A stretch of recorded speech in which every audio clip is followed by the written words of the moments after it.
Deməli, buraxılışı düşə biləcək belə bir son izahına baxaq. Bizə deyir ki, bu ədədin sadə vurğuların sayını tapın. Burada 57-nin əvəzinə mən nə yazacağım? 3 vurulsun 19-un mötərizə kvadratı.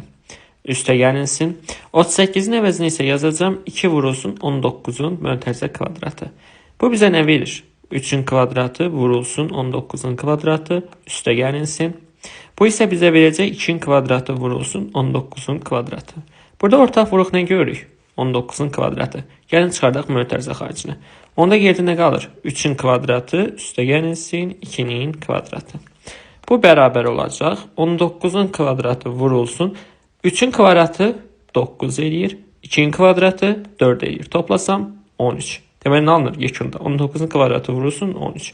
İndi sizə soruşur ki, neçə dənə sadə vuruq görürsünüz? 19-un kvadratı vurulsun 13 üstü 1.